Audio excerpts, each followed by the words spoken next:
Boa tarde a todos e todas.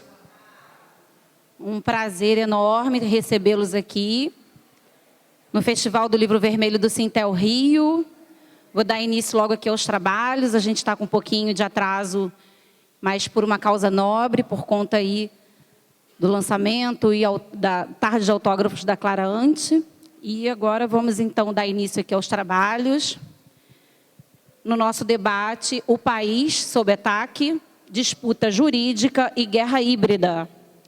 Vou convidar para compor aqui o debate Matheus Mendes, que é mestre em Ciências Políticas pela Unirio, é professor da Rede Pública de Duque de Caxias e pesquisador do Grupo de Pesquisa em Relações Internacionais, além de ser o escritor do livro Guerra Híbrida e Neogolpismo, da editora Expressão Popular, que pode ser obtido aqui na Feira do Livro Vermelho. Prazer, Matheus. Se soubesse, eu ia ler tudo esperado mais um pouco. Vamos anunciar agora a presença de Henrique Pisolato, catarinense, descendente de italianos e envolvido desde sempre nas lutas dos trabalhadores. Em 2003, assumiu o cargo de diretor de marketing do Banco do Brasil. 2 anos depois, tornou-se alvo tático na trama que o atormenta até hoje no chamado Mensalão. Vamos, então, aqui fazer uma breve introdução. Nós sabemos que desde a independência do Brasil, precisamente em 1822, o Brasil vem sofrendo sucessivos golpes ou tentativas de golpes. Essas tentativas de golpes e golpes sempre têm como tema central a exploração da classe trabalhadora. Sempre que a classe trabalhadora está em alguma ascensão, o golpe vem. Esse golpe sempre é marcado pela relativização dos instrumentos de justiça.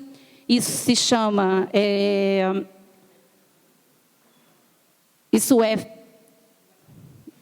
Oi, Gilberto. Então, a exploração da classe trabalhadora sempre tem como tema central o golpe ou tentativa de golpe, esse é um tema bastante contemporâneo. A guerra jurídica e guerra híbrida, elas são institutos correlatos, na medida em que a guerra jurídica, que também é conhecido como lawfare, é a utilização dos mecanismos legais do sistema de justiça e também dos sistemas de comunicação para aniquilar com adversários políticos, acabando muitas das vezes com a reputação e, com isso, todo o esvaziamento do Estado Democrático de Direito, como a gente tem visto aqui no momento atual, bem atual. Matheus Mendes, ele vai começar, então, com a sua palestra. Matheus, você tem 15 minutos, eu vou te sinalizar, conforme você já me pediu, mas fique à vontade. A gente agradece demais aí a sua participação e também a sua paciência de ter aguardado até agora. Fique à vontade, sinta-se em casa. É um prazer te receber aqui como escritor e palestrante.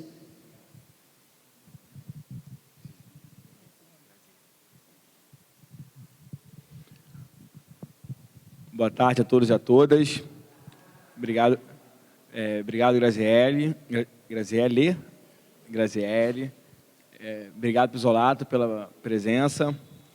Quero também agradecer o Sintel pela iniciativa, né, e agradecer algumas pessoas que foram fundamentais, né, que trouxeram para a minha presença se realizar aqui, né? Gilberto Palmares, muito obrigado, Gilberto, por fazer essa ponte. A Maria Cláudia e a Carmen, né, que são da equipe de comunicação e que tiveram contato comigo nesses últimos dias para que tudo corresse bem. É uma honra estar aqui, né? É uma honra estar aqui com você, Pisolato. Uma pessoa, né, que sofreu na pele um dos efeitos, né, dessa guerra híbrida que eu vim estudando nos últimos anos. E aí, assim, A Gisele estava falando, não, começa você, porque você é o cara que estudou, depois o Pisolato vai dar um panorama da perspectiva, da experiência vivida dele. Então, assim, sem querer fazer uma palestra excessivamente acadêmica, é importante, assim, há uma confusão, né, em torno desses termos, né? Há muita gente usando de forma indiscriminada os termos de guerra híbrida, lawfare, de guerra jurídica. E então, assim, é importante limpar um pouco o terreno. Então, para começar, guerra híbrida, ela não tem uma grande novidade em termos de técnicas. Ela consiste no aprofundamento de uma série de técnicas que eu identifiquei já presentes em instruções desde o Sun Tzu, passando por Maquiavel, Clausewitz e alguns grandes teóricos da guerra e da disputa de poder. Mas o que torna diferente? O que torna diferente a guerra híbrida de outros momentos da história que faz valer a pena, que faz necessário ter um novo nome para explicar o fenômeno? É a sistematização desses métodos. Porque o Clausewitz, ele fala um negócio interessante, né? O Clausewitz ficou famoso por dizer que a guerra é a política por outros meios. Mas nesse mesmo livro tem uma frase que passa despercebida, que é o seguinte: a guerra só acaba quando a vontade do inimigo é dominada. Ele fala, olha, o general e os estrategistas podem ser muito bons em conhecer o terreno, em manobrar as baterias, a infantaria, mas enquanto o inimigo tiver vontade, ele luta mesmo em desvantagem. Quem duvida disso, basta olhar a faixa de Gaza. Quem duvida da certeza e do acerto do Clausewitz, olha a faixa de Gaza. Então, assim, a guerra híbrida, né, no meu entendimento, né, e pelo que eu pesquisei, ela é o quê? Ela é um conjunto de estratégias e táticas para a realização de objetivos geopolíticos sem que se recorra ao uso da força bruta, sem que se recorra ao uso da violência, ou sem que isso seja a principal forma o principal meio de realização do objetivo. E aí, assim, nesse sentido, a guerra híbrida, ela seria, então, o gênero dessa nova forma de dominação, de intervenção. Essa nova forma de acessar as riquezas naturais e sociais de um território que está sob outra jurisdição. Porque no limite é disso que está se falando. Porque no limite é disso que está se falando. Porque quando a gente vê os resultados da dominação a qual o Brasil foi submetido a partir de 2013, os resultados são a venda subvalorizada da força de trabalho do brasileiro, a venda subvalorizada dos recursos naturais, a venda na bacia das almas de estatais, que aí é bom lembrar, elas são fruto da acumulação capitalista do Estado brasileiro, e esse, por sua vez, é fruto da acumulação que foi extraída da classe trabalhadora brasileira. E aí isso resulta em mais exploração da classe trabalhadora. Então, a guerra híbrida, né, ela é isso em gênero, mas ela tem suas expressões específicas, entre elas o lawfare. Nesse sentido, o lawfare, ele é um instrumento para se conseguir a realização do objetivo geopolítico usando instrumentos jurídicos. E aí a gente está falando tanto dos instrumentos, tanto da letra da lei, né, de uma série de manobras para criar diplomas que facilitam essa intervenção, como a filiação do Brasil a uma série de institutos jurídicos contra a lavagem de dinheiro, que fazem parte da estratégia dos Estados Unidos. E a gente tem uma série de diplomas, né, que tratam desse tema. Tem usar como ariete, como cabeça de ponte, pessoas estrategicamente colocadas no aparato judicial. E aí, já que a gente está falando, já que a gente está perto da independência, é bom lembrar que assim, o Maquiavel e o Sun Tzu, eles falam da importância desses personagens, desses vendidos. E já que a gente está perto da independência, é sempre bom lembrar assim, sempre houve Silvério dos Reis. Sempre houve Silvério dos Reis. Hoje atende pelo nome de Moro, Dallagnol, Temer, Bolsonaro, mas sempre houve. Agora, o meu foco na pesquisa não foi o aspecto jurídico. O meu foco foi o movimento das ruas. E aí eu retomo a ideia da ideologia, né, da vontade do inimigo.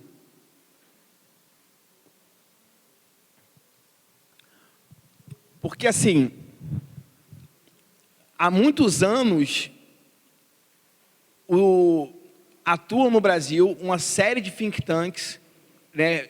Think tanks são organizações, são instituições voltadas à promoção de determinada ideologia, voltada ao trabalho sistemático da conquista de corações e mentes em prol de uma ideologia, ou seja, de uma visão de mundo totalizante. Então, esses think tanks já operavam, né, e tal qual foi realizado no leste europeu, no que ficou conhecido como Revoluções Coloridas, notadamente na Geórgia, em 2003, na Ucrânia, em 2004, na Ucrânia de novo, em 2014. Então, a partir de um evento, que veja só, primeiro que o evento ele é corriqueiro, mas a partir desse evento corriqueiro, que se consegue mobilizar uma grande quantidade de pessoas em prol de pautas legítimas, porque se por um lado o movimento começa com um evento que é de ordem municipal, como a passagem de ônibus, ele foi anabolizado para incorporar toda a política nacional, mobilizando pautas legítimas, e se não fossem legítimas, gente muito boa de esquerda não tinha topado. Gente muito boa de esquerda foi para a rua naquele momento. E gente muito boa de esquerda achou que era importante a Lava Jato. Gente muito boa acredita nessa pauta da corrupção. Agora, é interessante observar assim, a corrupção é inerente ao próprio capitalismo, não tem essa. Mas então assim, o que aconteceu, o que eu pesquisei, e o que eu busquei mostrar é o seguinte, que em algum momento esses think tanks decidiram operar e, por um senso de oportunidade fornecido pelas manifestações de junho, eles desestabilizaram um governo. E aí, é interessante observar que, assim, havia razão para manifestações? Havia. Mas hoje há muito mais. Hoje há muito mais. Não tem nada, por nenhuma variável que se pegue, o Brasil não está muito pior hoje do que estava em maio de 2013. No entanto, não há gente nas ruas. E aí, o que acontece? Onde é que entra essa ideia dos corações e mentes, da ideologia de junho de 2013 e dos governos que são filhos legítimos, o governo Temer e Bolsonaro, que são os filhos legítimos daquelas manifestações? O que acontece é que esse tipo de manifestação que aconteceu em junho de 2013, né, essas revoluções coloridas, elas costumam ter duas pautas. Na verdade, são três, sendo que uma das pautas é a democracia liberal. Isso funcionou no leste europeu, funcionou no Oriente Médio, no que ficou convencionado como primaveras árabes. Eu não gosto desse termo, mas é assim que a maioria das pessoas conhecem. Mas, assim, uma coisa é a democracia liberal. Aqui no Brasil, ainda que a gente possa fazer uma série de objeções à democracia liberal brasileira, formalmente, nós vivemos uma democracia liberal. Formalmente. Então, essa não seria uma pauta que interessaria. Essa pauta não ia conseguir mobilizar, não ia conseguir catalisar a insatisfação. Agora, a pauta neoliberal, ela catalisa. Ela catalisa, ela tem a capacidade de mobilizar muita gente, né? Ou mobilizar, ou fazer com que as pessoas não se movam contra ela, naturalizem. E aí, eu queria pegar assim, história recente nossa. Quem duvida da eficiência do sistema de dominação ideológica do neoliberalismo, vamos lembrar que nós não conseguimos botar gente na rua para defender a carteira de trabalho. Nós não conseguimos. Nós ouvimos de trabalhadores que direitos sociais era besteira. E eu ouvi pessoalmente, em casa, um técnico, eu fui falar e ele disse, não, mas carteira assinada é pior. A gente não conseguiu pôr gente na rua contra a PEC do fim do mundo. A gente não conseguiu barrar. Olha, as nossas maiores manifestações contra a agenda neoliberal, elas foram infinitamente menores que a maior manifestação que houve no país, que foi a manifestação em defesa do golpe, promovida no dia, salvo engano, 15 de março de 2016. Ou, ainda menor, que as manifestações no auge das manifestações de junho, onde a presidente Vargas tinha gente saindo pelo ladrão. Por um conjunto de pautas extremamente difusas, quem organizou aqueles movimentos fez parecer que espontaneamente, veja só, espontaneamente, por umas pautas extremamente difusas, centenas de milhares de pessoas foram às ruas. Contra uma agenda de corte de direitos sociais, de congelamento do investimento em saúde e educação, a gente não conseguiu. Mas tem gente que ainda acha que as ruas estavam em disputa naquele momento. Ora, garanto que aqui na plateia, eu adoro fazer isso, garanto que aqui na plateia, 70% das pessoas já convocaram gente para manifestação. Desafio aqui, tirando manifestações que são relacionadas a alguma data específica, e essa data cai na segunda, quem aqui convocou ato para uma segunda-feira? É sempre assim, ó. Ninguém, gente. Olha só, eu fui liderança de grêmio, fui liderança de diretório acadêmico, fui diretor de sindicato, fui na base de 2 sindicatos. Não se convoca ato para segunda-feira? Não se convoca, gente. E como é que aquelas ruas estavam lotadas no dia 17 de junho, uma segunda-feira? E os nossos quadros indo a reboque? Como é que pode um negócio desse? Mas então, assim, o fato é, as pessoas foram conquistadas, os corações e mentes das pessoas foram conquistadas para elas defenderem, ou para defenderem ativamente a pauta neoliberal, ou para ficarem indiferentes a isso. E aí, é importante pensar o seguinte: nos países periféricos, o neoliberalismo, ele é sempre a serviço do imperialismo. Na Noruega, não necessariamente. Na Noruega, não necessariamente. Quem duvida disso, é só a gente também lembrar que o grande agente econômico, para além das fronteiras da Noruega, como é que é? Antigamente chamava Statoil, aí agora mudou, porque pegava mal, né? Pegava mal, já estavam defendendo a privatização da Petrobras, aí pegava mal, aí Equinor,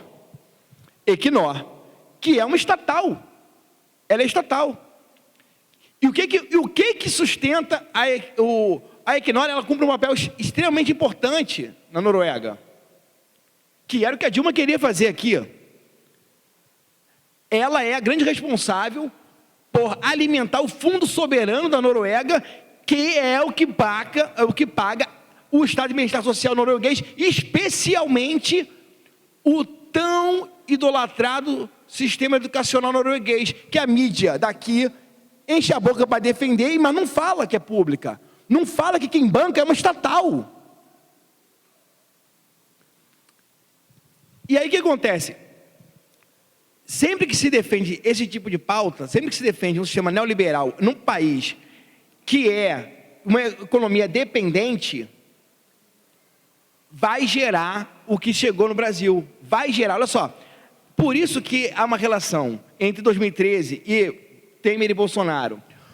Porque os think tanks que lideraram aquelas manifestações de 2013, a pauta deles é a pauta sendo realizada. É a pauta de desregulamentação das leis trabalhistas, de desinvestimento, eles adoram essa palavra, né? De desinvestimento do Estado da cadeia produtiva.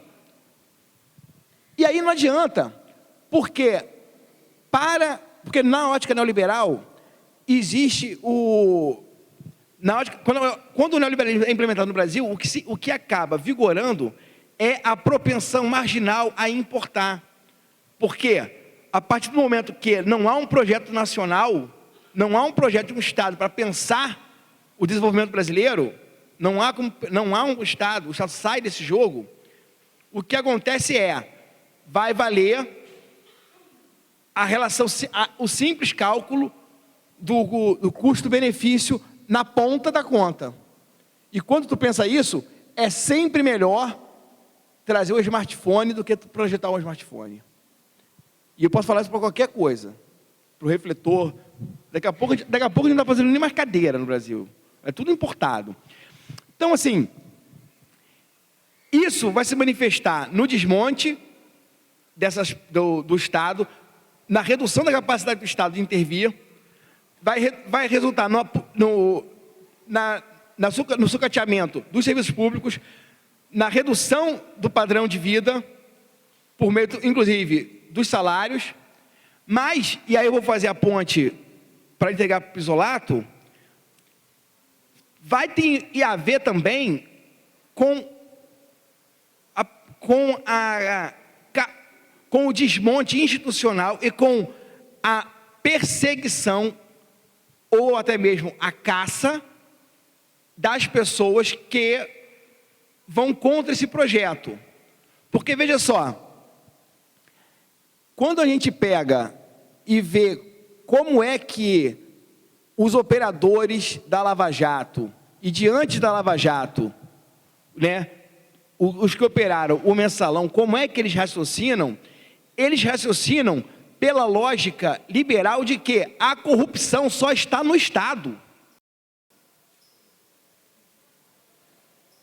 como se não houvesse capitalista comprando as ações.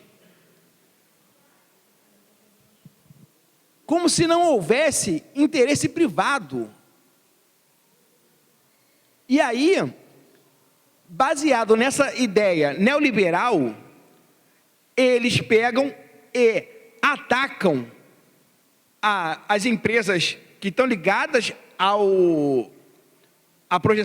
projeção do país e perseguem as pessoas que estão nas posições chaves que podem liderar e operar um Estado que não seja neoliberal.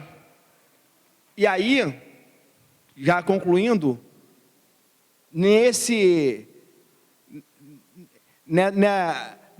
processo, algumas pessoas e algumas biografias são trituradas. Felizmente, a gente está vivendo um momento em que os trituradores dessas biografias estão sofrendo na carne o descrédito. E aí, Pisolato, obrigado por estar aqui e quero muito ouvir seu registro.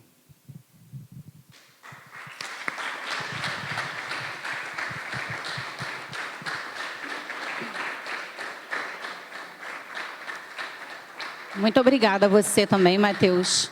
Muito bom.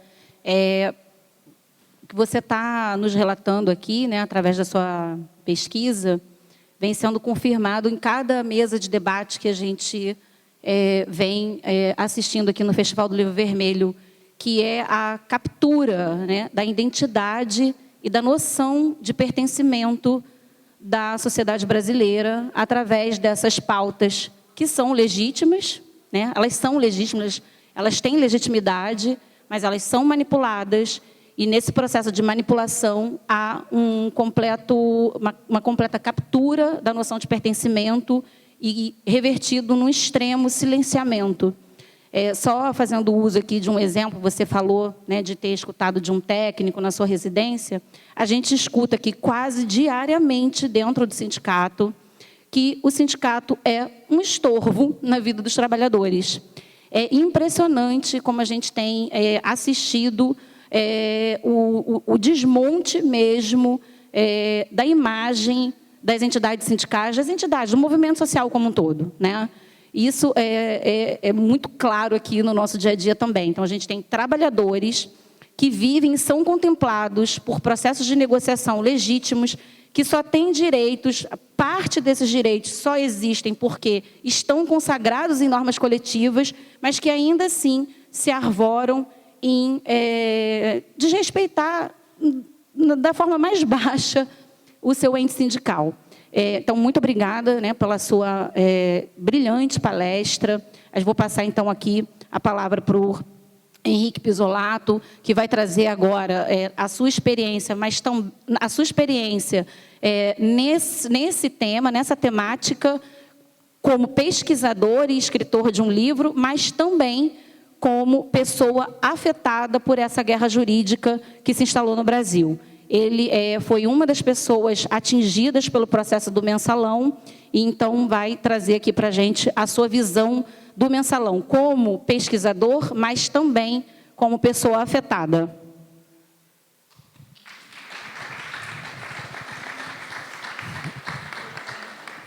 Boa tarde. Obrigado a Graciele, ao Matheus, a todos e todas aqui. Eu, como sou peão de trecho, então fico um pouco acanhado, assim, meio perdido. Até porque eu tenho um pouco a impressão, eu ouvia as leituras das cartas, agora para o Lula, e lembrava na minha época das cartas do Enfio, que o Enfio escrevia, digo, olha, meu tempo já passou. Né? E é um pouco isso, a sensação que eu tenho, muitas vezes, é de que a gente tem uma sina de trepador de pau de sebo. Pelo menos eu, que sou da geração antiga. E aí, nesse processo todo, gente, ouvindo aqui a sabedoria do Matheus, que pesquisa, eu ficava raciocinando quem é que manda nesse mundo? E, na realidade, me parece que quem manda no mundo é o trem militar e o trem pagador. Ou as pessoas chegam e dizem, eu te pago, ou fica quieto porque eu te mato. E isso vem, para a gente entender um pouco esse tema aqui, que agradeço, não é um tema, né, para intelectual, eu não sou disso. Olha, lá nos pretéritos, né, já existia guerra. E por que se faz guerra? Para roubar. Lá eu aprendia como garoto, né, o Davi com uma funda, vamos roubar a terra dos filisteus roubando. Aí depois vem o Aníbal com o elefante. Aí depois o tempo vai passando, né? Os godos, visigodos. Aí vem as catapulpas. Depois, quando começa, dos que eu ainda conheci da minha família, né? Meu avô, que foi ferido na guerra, eu perdi 17 parentes entre a Primeira e a Segunda Guerra, os partigiani na Itália. Para eles era o tanque de guerra, a trincheira. Aí depois vem os aviões. O que esse trem militar e trem pagador faz sempre? Eles querem roubar gastando o mínimo possível. E aí eu vi.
Oi. Agora o sinalzinho está verde, né? Eu preferi o vermelho. Deixa eu rodar meu software aqui, que já está meio cansado, mas o que eu estava tentando dizer para vocês é o seguinte, que eu acompanhei um pouco pelo meu pai, que contava de como é que o Brasil passou por uma guerra, né? Depois da Guerra do Paraguai, como é que se ocupou um país com formas mais sofisticadas, que nós temos que mudar o modelo agrícola. Não dá mais para o café com leite, aí vem o Getúlio. Aí eu já, na infância, vivi, olha, tem que mudar o modelo industrial, porque a substituição de importações do Juscelino, né, e das correntes mais de esquerda da época, tem que submeter. E aí eles tentam, o Brizola resiste, em 62, em 64, eles vêm com tanque, fuzil, etc, etc. Tem custo isso, gente. Meter tanque na rua, mobilizar exército, comprar deputados, o Zaide gastava, na época, os homens da mala, e aí eles vão reduzindo custos. E olha, se a gente trabalhar com uns sem fuzil, sem matar, sem derramar sangue, a opinião pública não vai se comover, vai ser muito mais a nosso favor. E a gente também pode comprar para toda a vida. Porque um deputado tem que reeleger de 4 em 4 anos. E o custo de mobilizar um aparato militar é bem mais caro.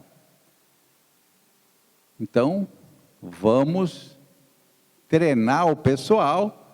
o que a gente fez na década de 60 com a Escola das Américas no Panamá, treinando o Milico, depois criando os Pinochet, os Jorge Videla, né, os Borrachos dos Gualtieri, os Médici, aquilo, agora nós vamos fazer de outra maneira. E a gente dormiu de touca aqui, porque se criou um tal de projeto Pontes, dando curso, dando treinamento, novos embaixadores, levando gente para fora. Por isso que se falava que, quando o Marreco de Maringá entrou no FBI, no Pentágono, o IFE funcionou direto. Então, se treinou desde funcionários do judiciário de segundo e primeiro escalão, juízes, promotores, policiais federais. Isso está documentado e a gente está numa luta para saber quem foram, porque a gente não consegue, inclusive debaixo dos nossos olhos. E conseguiram, porque agora, aquela guerra que antes foi pela produção agrícola, depois foi pela produção industrial, passou a ser pela energia. E a gente perdeu a batalha e já estava gritando, não vai ter golpe, o golpe já tinha sido dado há muito tempo. E não foi à toa que, quando a gente descobriu um tesouro, até hoje não dimensionado, chamado pré-sal, a gente saiu garganteando no mundo inteiro, descobrimos um tesouro, e se esqueceu que precisava ter guardas. E eles disseram, é muito fácil, vamos roubar. Agora eles roubaram também a energia hídrica. Se a gente não conseguir, é isso que o Matheus falava. Eles estão levando tudo. E uma coisa que a gente nem prestou muita atenção, que é a base de Alcântara. Né? Uma série de outras riquezas que a gente tem. Então, para não ficar dirigindo pelo retrovisor, né, porque ser teimoso implica nisso, que a gente sempre quer olhar para frente, né, e tentando dizer, olha, isso aconteceu, serve para a gente analisar, essa guerra é permanente, o trem militar e o trem pagador sempre vai estar funcionando, e que essa guerra continua, e a gente viu que agora com a Cristina Kirchner, foi muito rápido, gente. Foi o Fernando dizer, olha, nós vamos entrar no BRICS. Movimentaram as armas e buf. A mesma coisa, já mataram gente lá, que foi outro país que falou, no Irã. Essa máquina está em pleno funcionamento, em pleno vapor aqui. E mais do que tudo, quando eu digo olhar para frente, me preocupa muito. Parece que a gente não aprendeu, na época do Getúlio, modelo agrícola, não aprendeu com o golpe de 64, não aprendeu com a Dilma, e estamos ainda gritando, ó, cadê o... Temos tesouro, temos tesouro. E quem é que vai cuidar? Por isso que depois de apanhar tanto e conseguir sobreviver, mesmo já me considerando de que a minha época já passou, a gente criou o projeto Lawfare Nunca Mais, que é um nome em inglês aí, né, para essa combinação de guerra. Lawfare é a guerra mais econômica, mas é guerra, porque toda guerra se faz para roubar. Então, como é que eu roubo? Como é que eu isolo as pessoas que cuidam e libero para os ladrões? Como é que eu tiro a Dilma e coloco o termo, que daí eu troco bandido por mocinho. E a turma sai aplaudindo e fazendo passeata. E gritando. E aí usa todos esses mecanismos que o Matheus usava, né? De encantar, de canto de sereia.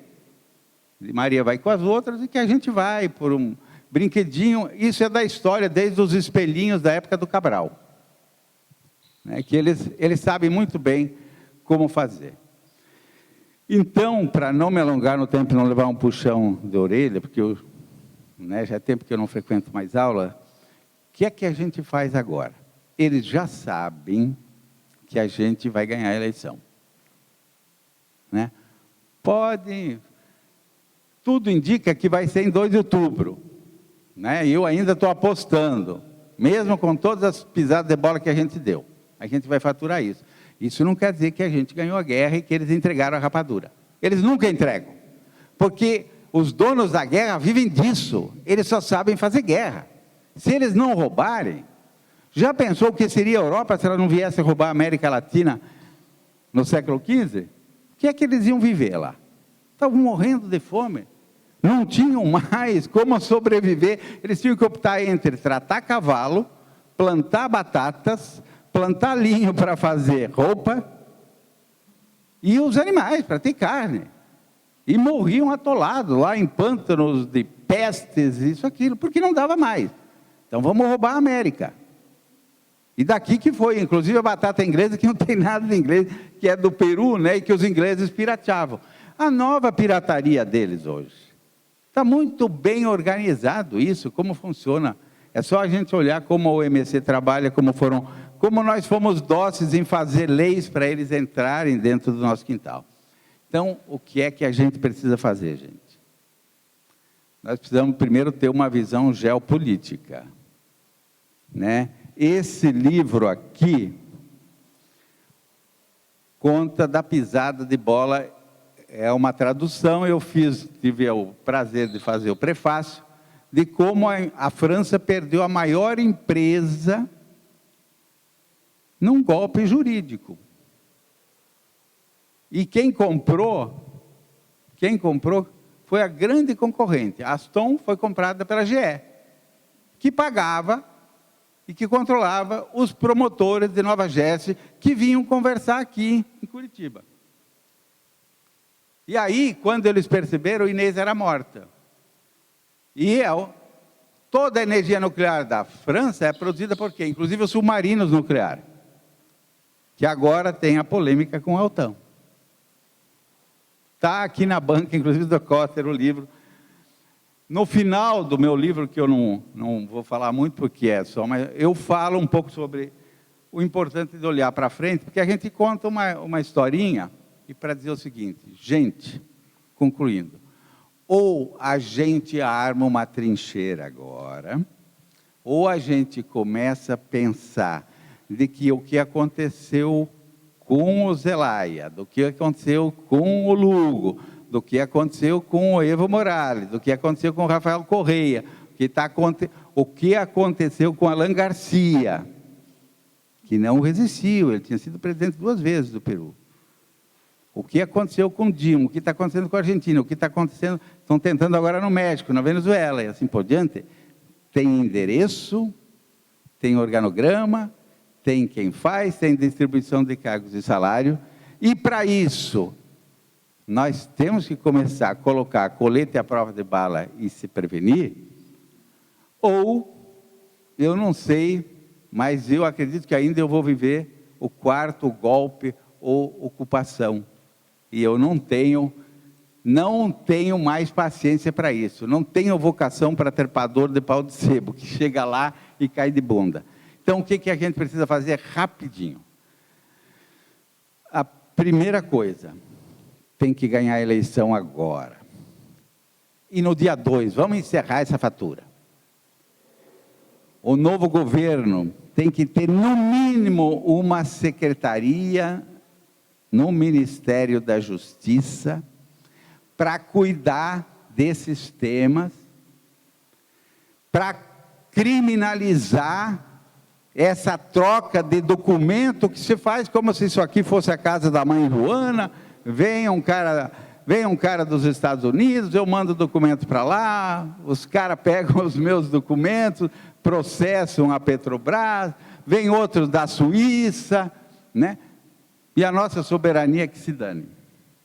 A segunda coisa, a gente tem que ter um departamento no Itamaraty para fazer essa interlocução com, primeiro, os nossos irmãos latino-americanos, buscar a experiência das leis francesas, do que a Merkel fez quando gritou, e o Obama foi pedir desculpa para ela, para Dilma ele não pediu, até porque a gente ficou meio assim. Trocar experiência com a China, que há 20 anos vem se preparando para isso, e montou todo um sistema de defesa. A gente precisa ter escritórios de advocacia que saibam o que é lawfare, o que é guerra híbrida, como eu me defendo, como eu faço. Que hoje, se a gente precisasse, quem é que tem? A gente precisa ter uma comissão permanente no Congresso Nacional para cuidar disso, para, primeiro, novas leis, segundo, nós temos que revogar umas leis que tem aí, que foram feitas sob pressão e encomenda, só para abrir a janela e as portas para ele. Terceiro, quinto, né, que eu já falei 4.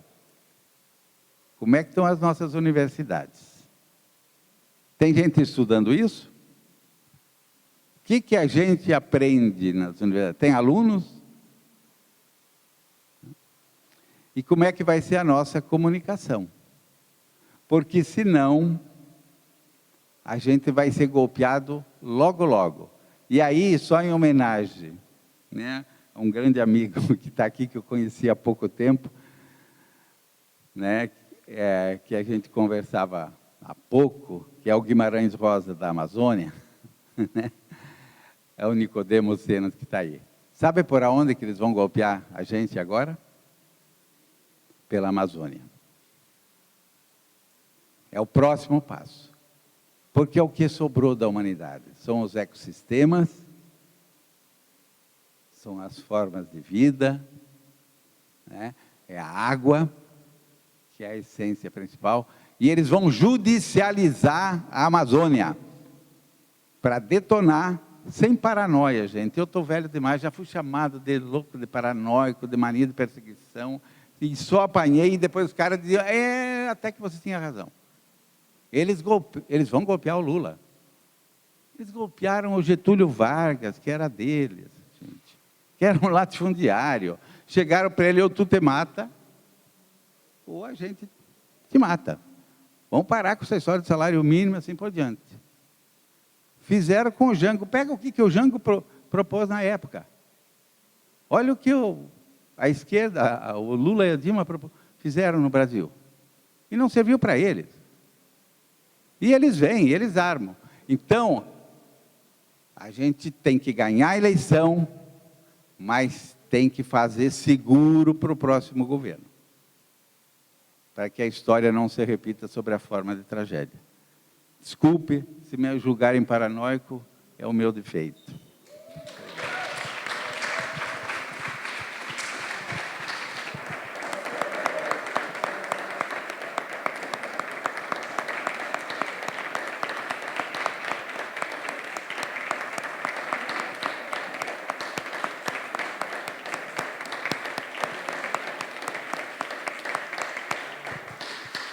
Muitos aplausos e toda a nossa expressão também de solidariedade ao Pisolato, como foi lembrado aqui a todo momento, ele foi vítima desse sistema cruel.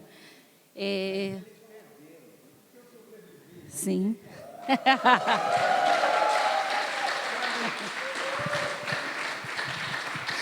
Desculpa, sabe qual é o grande erro dos fascistas?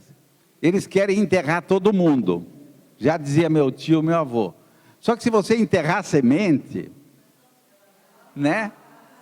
A semente não morre, ela cresce, é isso.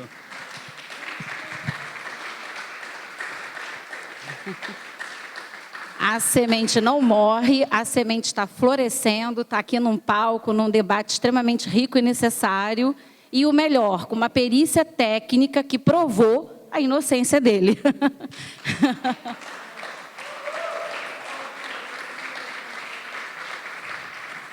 Então, assim, só para aproveitar, me apresentar para quem não me conhece, eu sou advogada.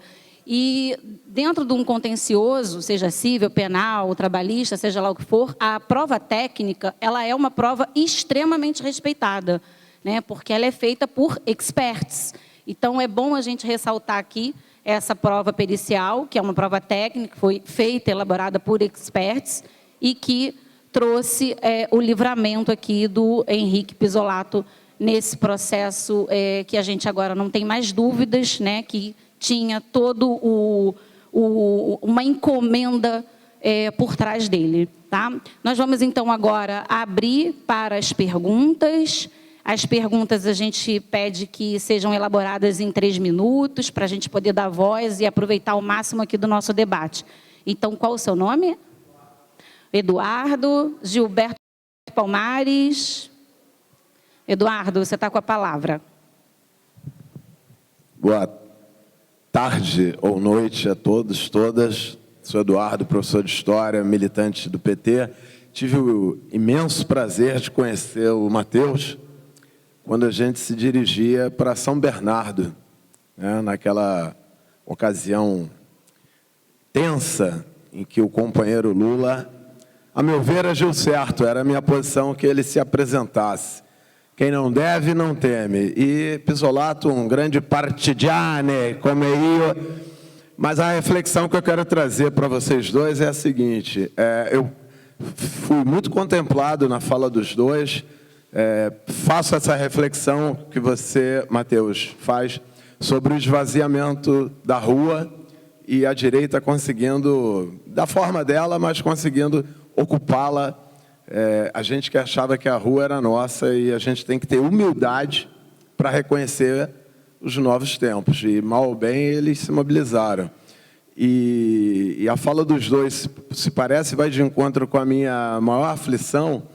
E aí eu vejo uma importância na criação desses comitês. Eu acredito e me inspiro muito na Venezuela, que é incrível, até na nossa esquerda, a Venezuela ela sofre de certos preconceitos.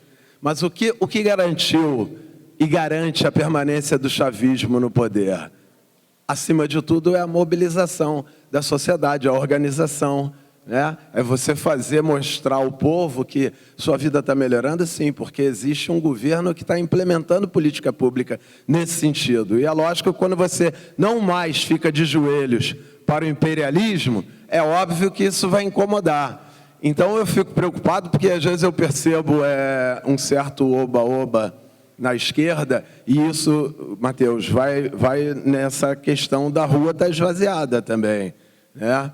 A gente parece que entrou aí na era da internet, está todo mundo ocupando mais as redes do que as ruas, que eram tradicionalmente nossas. E está mais do que evidente que a gente tem que ter um equilíbrio, né? Até porque a rua sempre foi nossa, sempre foi o nosso campo de atuação.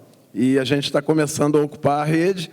Então, a minha preocupação, e eu vejo isso até um reflexo, esse oba-oba, achando que está tudo ganho, concordo com o Gilberto Palmares, que não está tudo ganho. A probabilidade para mim hoje, como com o Gilberto, é maior até de que ocorra um segundo turno, mas como o Pisolato falou, tenho certeza que a gente vai ganhar. Mas tudo bem, ganhar, e aí? Vamos governar? Aí é a questão. Como a gente vai governar? Como é que estava a base social, por exemplo, no iniciozinho do segundo mandato da Dilma, que a base toda praticamente tinha ido, o que é compreensível, tinha ido ocupar cargos de governo, de parlamento, né? Eu, por sinal, até nessa época eu fazia um trabalho de base comunitária, de rádio comunitária em favela e tal. Então, quando começou essa crise, dava para perceber nitidamente. Por mais que a gente gritasse, não vai ter golpe, quem fosse um pouco mais experiente, ia perceber que ia ser muito difícil resistir a um golpe, como a gente não resistiu. E aí veio o Temer e depois as outras armações que levaram ao Bolsonaro no poder. Mas isso faz parte, a direita não tem escrúpulos, nunca teve. Então, para ela, tanto faz como ela vai jogar. O que interessa para ela é o fato e a ocupação do espaço. Diferente de nós da esquerda, que ainda temos escrúpulos, ética e que a gente não quer ganhar a qualquer custo. Por isso, a minha grande preocupação tanto que eu costumo dizer, eu não estou preocupado em ir para a posse do Lula fazer festa 1º de janeiro. Estou muito mais preocupado no 1º de janeiro estar subindo uma favela e fazer uma reunião política para começar a debater com a sociedade.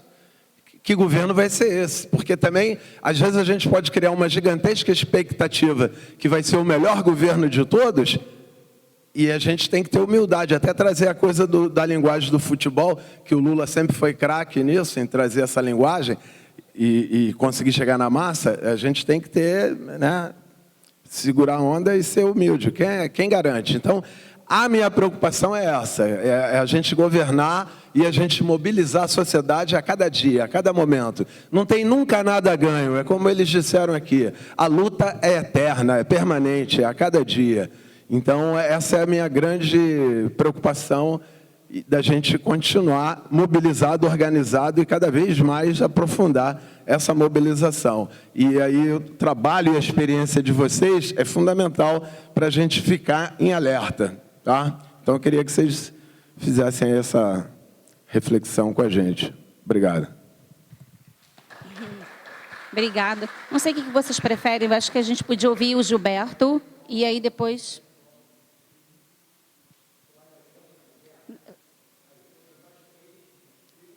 É, 3, né? Você também? Então tá, Gilberto.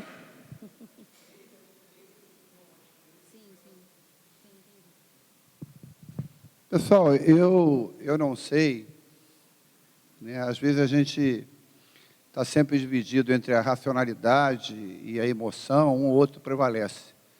Eu não vim propriamente fazer uma pergunta, mas só fazer um registro.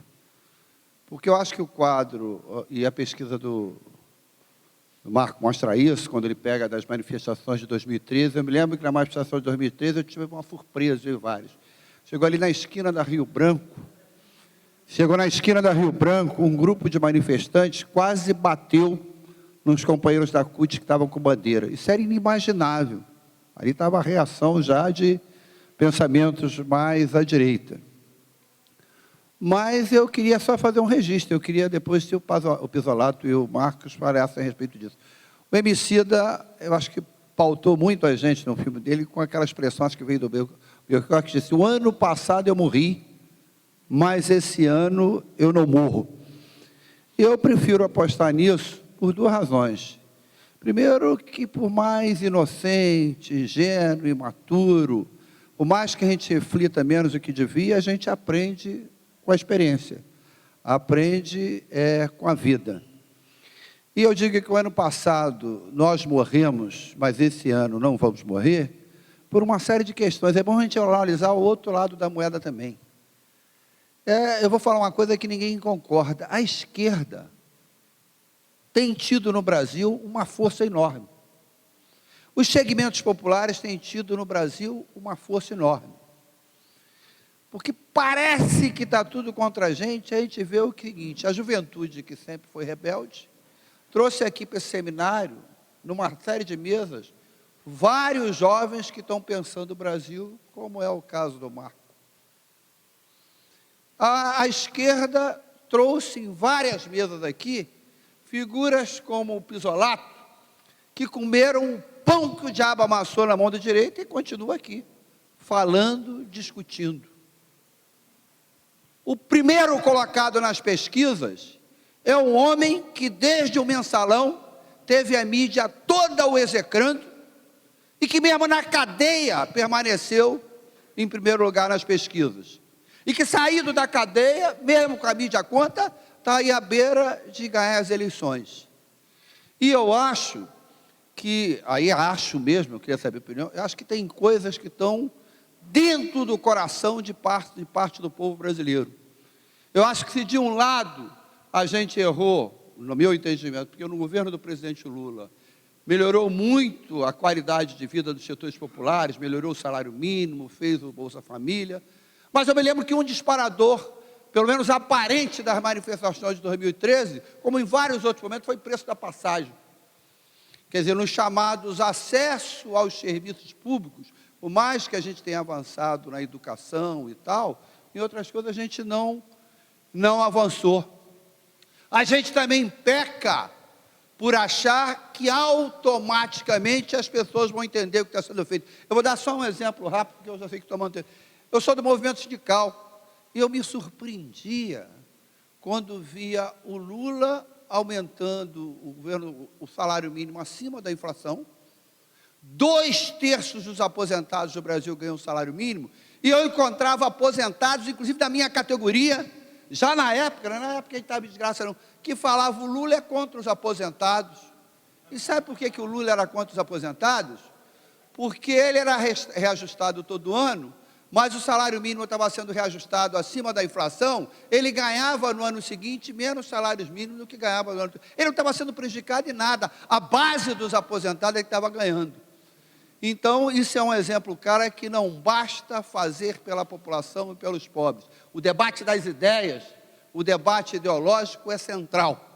Eu queria dizer o seguinte, se há uma coisa que a gente tem que se preocupar em fazer, está fazendo agora, tem que fazer no dia que o Lula ganhar as eleições dia 2 ou no segundo turno, tem que fazer no dia seguinte, porque como eles falaram aqui, a direita, mesmo os segmentos que estão aí não querendo mais o Bolsonaro, no dia seguinte vão tramar contra o Lula. É não abdicar em momento nenhum, é fácil o que eu vou falar, porque é difícil fazer, de fazer o debate junto à população.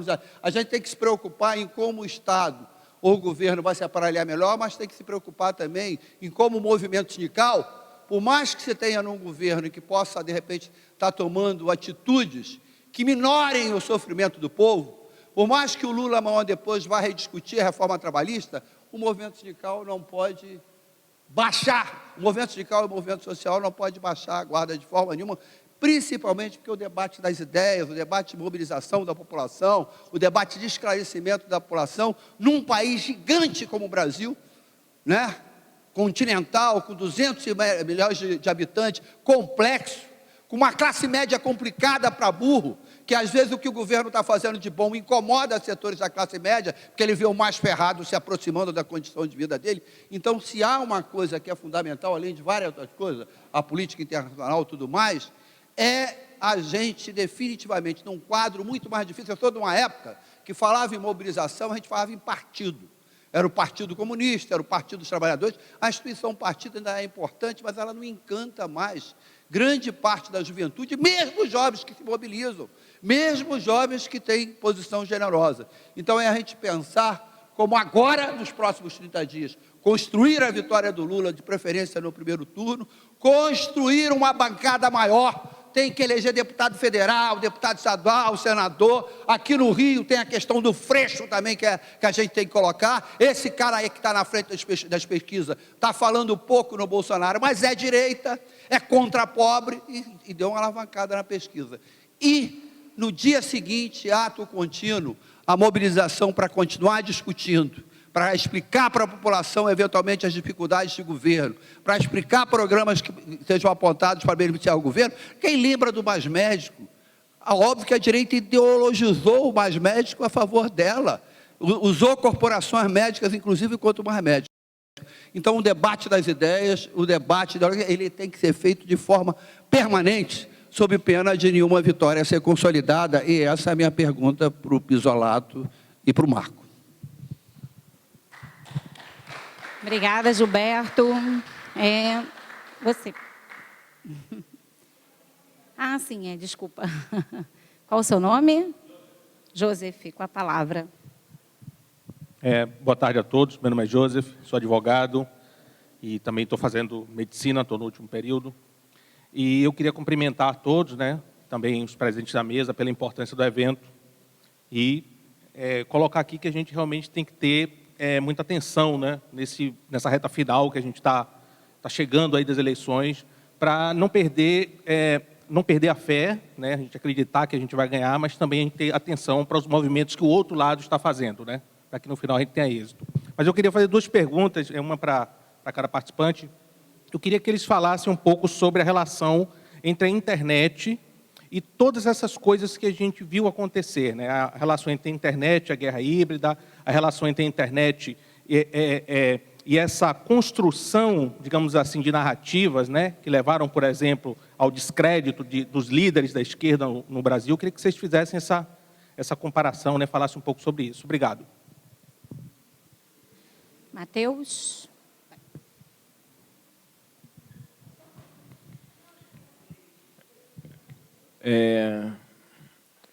Agradecer aqui, então, as provocações que foram feitas.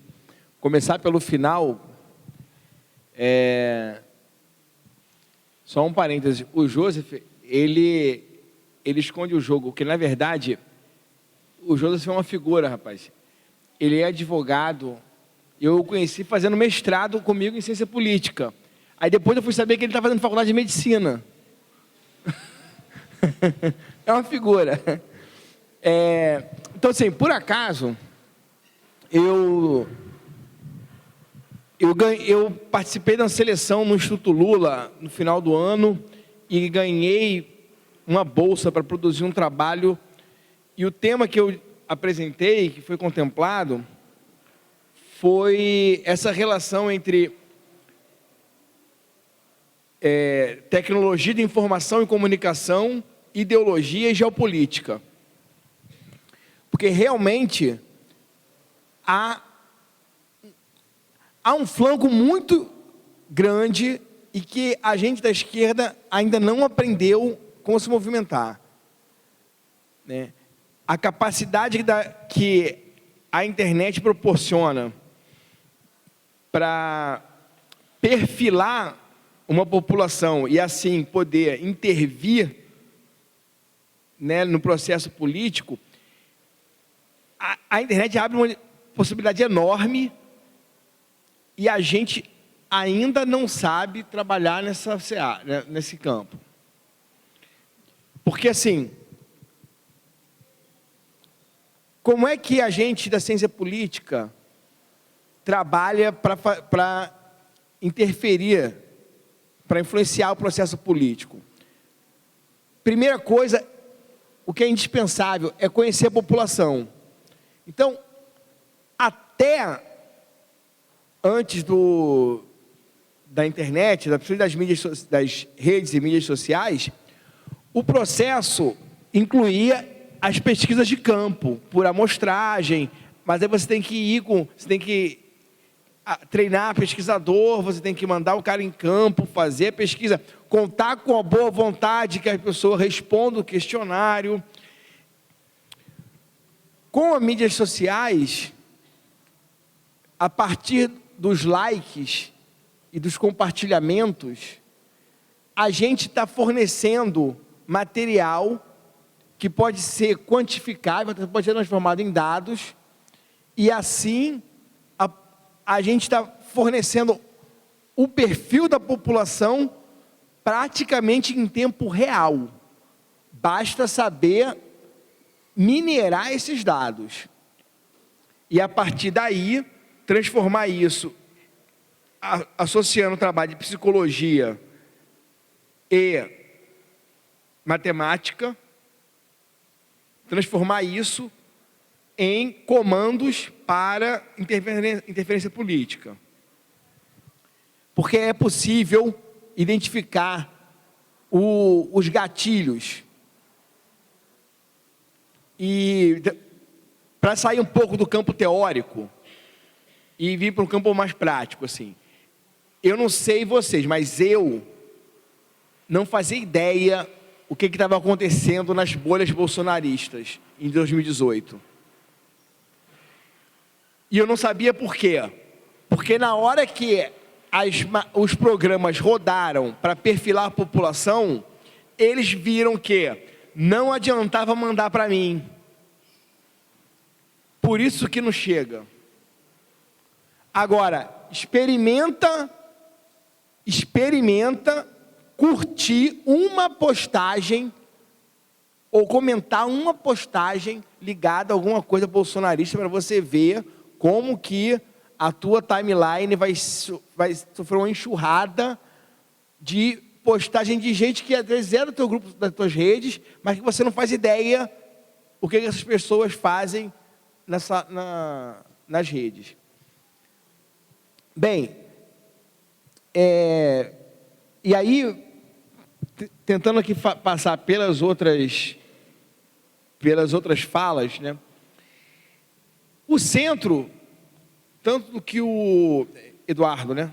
Tanto do que o Eduardo quanto o Gilberto falaram, o centro está na ideologia.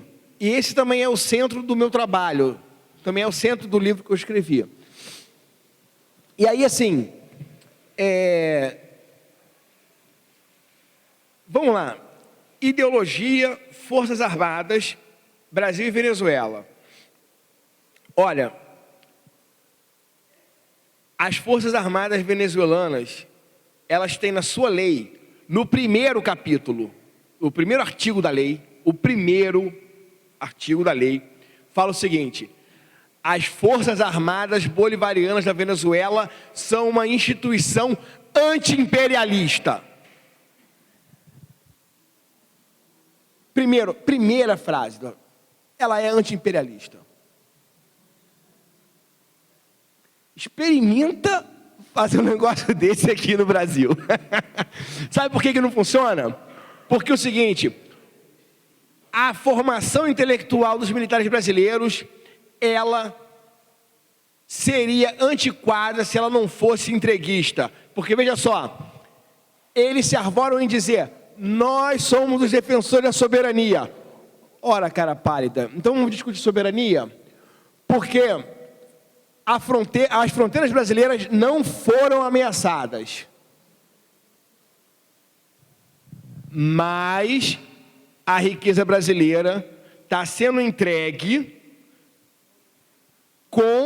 não é nem o beneplácito, com a cumplicidade e a sociedade do generalato. Ora, espera aí. Desde que existe guerra é para se extrair riqueza de um outro território, para escravizar a população do outro território.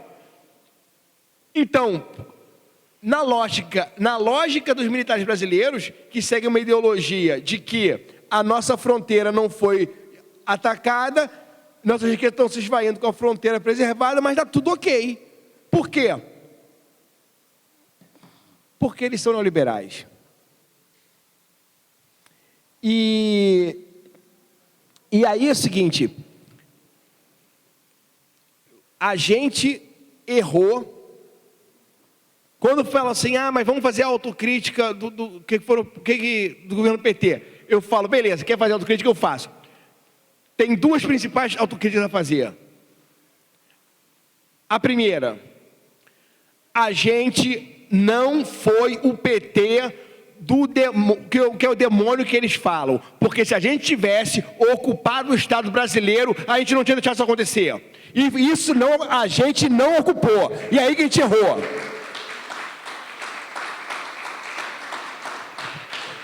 Porque essa é a mais pura verdade, porque eu trabalhei nos Correios, e eu vi o seguinte: um monte de gente que vinha do MDB, na época PMDB, do PP e da puta que o pariu, virar e ocupar as posições, e a gente do PT dizer: essa política a gente não concorda, com essa política a gente não concorda, isso não gera resultado financeiro e corrói nossa base, chicote no lombo do peão, a gente não concorda. Mas aí vinham com um discurso tecnocrata, não sei o que lá. Tá certo. Conversei com colegas da Petrobras e era o mesmo problema. E quer saber? Vamos pegar lá os nomes. Os caras que ferraram a Petrobras e que foram a ponta de lança da Lava Jato, todos tinham histórico dos governos antigos. Todos tinham passado pelos outros governos. Todos foram herança que a gente não quis enfrentar. Todos são decorrentes de que a gente não ocupou aquilo. Olha só, eleição de 2014, o estacionamento lá dos Correios, tem a ala de gerentes. Eles tiveram que proibir o uso de adesivo nos carros. Sabe por quê? Porque ficou horrível a ala de gerentes toda adesivada de Aécio. Mas olha só, esses caras estavam tocando a máquina no nosso governo. Isso era inadmissível. Então, se tem autocrítica que fazer, uma delas é essa: a gente não ocupou devidamente o Estado brasileiro. Segunda autocrítica: a gente abdicou da disputa de corações e mentes. A gente acreditou na institucionalidade, a gente abriu mão de disputar corações e mentes nas ruas. A gente abriu mão disso. E olha só, a gente tem que aprender com os erros deles e com os nossos. E era para a gente ter aprendido com os erros dele, para não ter cometido o mesmo erro que eles. Por quê? Porque Qualquer pessoa que estuda o comportamento dos aparelhos ideológicos da burguesia brasileira percebe que houve 3 movimentos. Primeiro movimento de 83 até 98, ascensão e hiperatividade desses aparelhos. Com a vitória do Fernando Henrique em 98, a reeleição, eles acreditaram no fim da história e desmobilizaram os aparatos ideológicos deles. Não podemos acreditar só isso, a nossa vitória em 2002, mas não podemos menosprezar isso. E aí, o que acontece? Eles enfraquecem ali, naquele momento, e em 2006 eles voltam à carga, criam novos aparelhos ideológicos para travar uma disputa mais acirrada. E aí, deu no que deu. Então, nossas autocríticas foram travar essa disputa a tempo e estaremos cometendo um enorme erro se pensarmos que essa disputa não vai ficar muito acirrada, não em 2 de janeiro, mas em 3 de outubro.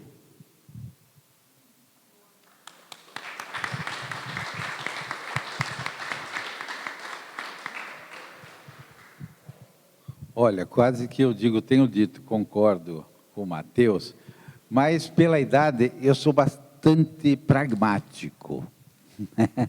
Então, até porque eu acho que eu tenho pouco tempo. Eu já tô nas concessões, eu quero ver as coisas assim bem mais minuciosas. E aí eu vou tentar rapidamente responder ao Eduardo, que é um militante daqueles que eu gosto, que está sempre, que não desiste, que não tem medo de frio nem de chuva. O que é que eu acho que a gente, não só que eu acho, né, que eu vou lutar para que a gente tenha. Os comitês não podem ser só para bater palma e para arrumar voto. Eles têm que ficar para sempre, já foi usado aqui o exemplo, o Gilberto falou, mas para eles ficarem para sempre, tem uma coisa que a gente sempre se esquece. A gente tem que dar poder. Ninguém gosta de ir só para ser plateia. Então, nós pegamos um cacoete terrível, gente, que é a verticalização. Nós temos que horizontalizar nossas estruturas, mamma mia, e dar poder, conselho de saúde, se for só para ficar com teses, isso, aquilo, o povo vai embora. É a mesma coisa que reunião de condomínio. Como é que se dá presença? Na hora que vem o operacional. E existe dezenas, centenas e milhares de exemplos, inclusive no Brasil, de como a gente mantém essas organizações. Desde os peronistas, desde os bolivaristas, mas aqui também tem algumas prefeituras e tal, tem que ter coisas operacionais onde as pessoas se sintam importantes. E aí a gente poderia falar um montão de, milhares de coisas. Tipo isso que o Matheus falou. Nós, petistas, quando o Lula ganhou em 2003, o presidente do Banco do Brasil era um tucano. Dos 7 vice-presidentes, tinha 2 petistas. 5, tinha de tudo lá dentro. E dos 28 diretores, tinha 4 que eram petistas. E os caras ficavam gritando toda hora, a Miriam Leitão, isso, aquilo, de que estão aparelhando, e a gente recuando. Então, existe uma coisa que eu aprendi desde o movimento sindical, movimento bancário, na Previ e em todo esse mundo. Os dóceis não são respeitados. Quando o povo te dá poder, exerça. Não tenha medo. Não fica pedindo aprovação da Casa Grande. E nós temos esse cacoete, hein? A esquerda brasileira gosta, né? Nomeia o ministro, faz o teste para ver o que eles falam e recua. Governar por pesquisa, não dá. Tem que ter princípio. Aí eu vou à frente para tentar... 1 minuto, vou lá. Gilberto, tem uma coisa que a gente errou. e que eu acho que agora a gente não pode errar, e a gente deixou um vácuo. Nós levamos aquela militância que se criou na luta, no frio, no chão de fábrica, nos movimentos populares, no sindicato. A gente começou a buscar esse pessoal e levar para administrar a máquina pública. E mais do que tudo, a gente ficou com medo de que o povo fosse, e eu vivia isso assim, o que eu era xingado, para de trazer esses caras para cá, agora nós somos governo. Eu acho que, a partir do próximo ano, a gente não tem que ter medo das reivindicações. E, olha, tem que reforçar. Olha o que a Damares fez. Ela contratava um monte de gente para meter lá, para criar os 300 de não sei o quê, mas nós fizemos o contrário. E a gente retirou do movimento popular, movimento sindical, todos os movimentos, para ir administrar gabinetes, isso, aquilo, onde a gente não era bom, e mais do que tudo, a gente acabava sendo convencido que tinha que ser bom, e para ser bom a gente tinha que ser que nem eles. E esse não era o nosso projeto. Então, é governar com o povo, e olha, eu diria o seguinte, pode ser que seja uma babaquice que eu digo, eu usaria parte do fundo partidário, inclusive para liberar militantes, para estar nesses vácuos aí, que a gente perdeu pela milícia, pelos pastores e etc., colocar o caba lá para viver no dia a dia, para ser a referência, porque a gente circuitou, a gente deixou esse espaço para eles. Aí teria mais um monte de coisa, só sobre a questão da internet. Gente, a internet é das melhores coisas. O Betinho, quando criou a tal da intranet, eu estava na campanha contra a fome e a miséria, com ele e o Dom Mauro, ele me mostrava aquilo assim, deslumbrado, e a gente rodava. Internet é excelente, só que a gente tem que aprender a socializar. Imagina o Gutenberg, quando descobriu a imprensa, acabou com o monopólio da Igreja Católica, e gerou. O que é que a gente precisa? É dar acesso à internet. Dentro da lei de mídias e da reforma que a gente tem que fazer, tem que ter uma política de acesso gratuito à internet para o povo.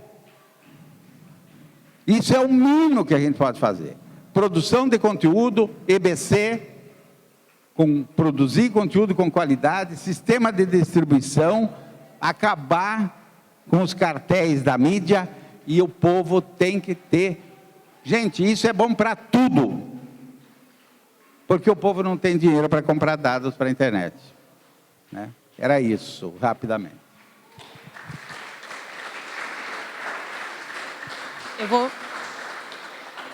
Eu vou pedir muito gentilmente que você seja o mais breve possível, porque tem uma mesa, uma apresentação cultural, bem rapidinho, por favor, tá bom? Assim, eu desculpo, mas se, Bom, gente, é o seguinte, é só para ajudar o Pizzolato e a mim, nós fazemos parte de um projeto que chama Lawfare Nunca Mais. Tá? Então, na verdade, não é uma pergunta, só porque é muito importante que a gente coloque para os nossos companheiros de esquerda esse projeto que está ganhando um tamanho, uma importância, e ele visa o quê? Ele visa criar uma rede de pessoas, de várias áreas, inclusive área jurídica. Eu participo enquanto Rose Cruz, eu sou advogada, mas enquanto representante da BJD do Rio de Janeiro. Temos vários companheiros de várias organizações, como o MST, enfim, advogados importantes como Técio Lins e Silva. Nós estamos construindo uma rede, de juristas, de acadêmicos, de populares, de comunicadores, para enfrentar essa questão do lawfare. Então, eu peço a todos vocês, a gente não tem tempo para falar mais, o Pizzolato é um dos participantes, um dos casos em que são analisados, mas temos outros casos, estamos montando uma estrutura para entender centenas, até o momento, pelo que a gente tem de ideia, são pelo menos umas 2.000 pessoas que estão sofrendo tanto no âmbito jurídico como no âmbito administrativo. Tá? Então, já temos muitas vítimas de lawfare, então é importante que nós, militantes, fiquemos atentos, e é importante que fortaleçamos esse projeto. Então, assim, eu só vim aqui, só pedi essa fala, eu queria falar mais, mas não temos tempo. Então, o site lawfarenuncamais.org, e lá tem todas as informações de como participar, o que fazer, e várias informações também para saber o que é a lawfare, como funciona, como atinge. Até, de repente, tem pessoas aqui que estão sofrendo e que não estão se dando conta disso. Então, é isso, obrigada. Nós que te agradecemos pela apresentação. É um prazer ter uma membra da ABJD aqui. A gente teve na mesa da reforma trabalhista, revogação trabalhista, a doutora Naide Marinho, que também é membro da ABJD. Então, só para a gente poder aqui encerrar, informá-los que os livros, tanto do Matheus Mendes quanto do Henrique Pisolato, eles estão disponíveis aqui na nossa feira, Festival do Livro Vermelho. Chama-se Guerra Híbrida e Neogolpismo, que é o do Matheus, pela editora Expressão Popular, Verdades Incômodas, o caso Pisolato, o Mensalão como tubo de ensaio do lawfare, que está saindo pela editora Cotter, que também tem stand aqui no nosso festival. Só aproveitando, informar que todas as mesas estão sendo gravadas pela equipe de comunicação e todas elas vão constar do YouTube em sua íntegra. E um dos temas que nós debatemos muito aqui durante todo o festival foi sobre o uso da internet. Nós tivemos aqui participação também de pessoas pesquisadoras desse segmento que ressaltaram todas as teias desse sistema e da importância também dele no combate ao que a gente sabe que nós estamos passando aqui, que nada mais é do que o fascismo. Agradecer aqui a participação de todos vocês. Muito obrigada, Matheus. Muito obrigada, Henrique. Um prazer enorme conhecer, dividir esse momento aqui. Obrigada a toda a plateia. Um prazer enorme também tê-los recebido aqui. E está encerrada a mesa.